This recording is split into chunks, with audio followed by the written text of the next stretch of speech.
কথায় বলে যে রাধে সে চুলও বাঁধে, কথার সঙ্গে বাস্তবের যে বেজায় মিল। প্রচারে বেরিয়ে এবার সুন্দরবনের কালিন্দী নদীতে নৌকার হাল ধরলেন সন্দেশখালীর প্রতিবাদী মুখ রেখা পাত্র। তার কথায় সুন্দরবনের মানুষ যেমন ঝাঁটা ধরতে পারে তেমনি নৌকার হালও ধরতে পারে।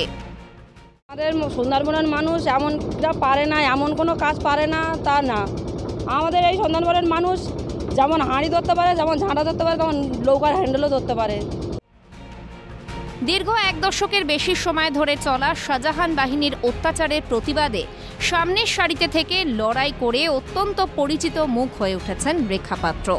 তাকে প্রার্থী করে এক প্রকার চমকে দিয়েছে পদ্ম শিবির।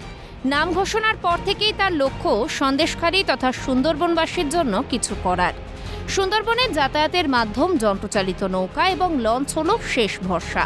তাই সাধারণ মানুষের কষ্টের কথা মাথায় রেখে রেখা পাত্র বলেন, জিতলে দুলদুলি কালিন্দী নদীর উপর কংক্রিটের ব্রিজ তৈরির আর্জি জানাবেন কেন্দ্রকে। আমাদের এখন মনে হয় এই হ্যান্ডেল ছেড়ে মনে হয় নদী ব্রিজটা হওয়াটা খুব জরুরি। আজকে আমাদের জনগণের সাহায্যে আমরা এতটা আসতে পেরেছি, আর যদি দিল্লি অবধি যেতে পারি তবে এটা দিল্লি অবধি আমরা তুলে ধরবো যাতে আমাদের এই নদীপথে ব্রিজটা হয়। বুধবার 7 সকালে আগুন লাগে হিঙ্গলগঞ্জের কয়েকটি বাড়িতে। নদী পার করে ক্ষতিগ্রস্ত পরিবারের সঙ্গে দেখা করতে যান বিজেপি প্রার্থী রেখা পাত্র। দিলেন পাশে থাকার আশ্বাস।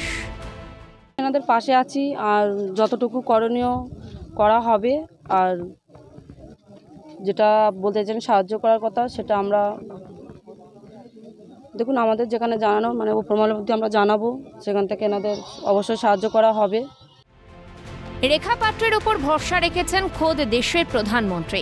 কেন্দ্র কতটা গুরুত্ব দিচ্ছে তা ইতিমধ্যেই ফোনে কথা বলে বুঝিয়ে দিয়েছেন প্রধানমন্ত্রী নরেন্দ্র মোদী। এখন রেখার পাশে মানুষ কতটা থাকে সেটাই দেখার। শামীম মোল্লার রিপোর্ট, ক্যালকাটা নিউজ।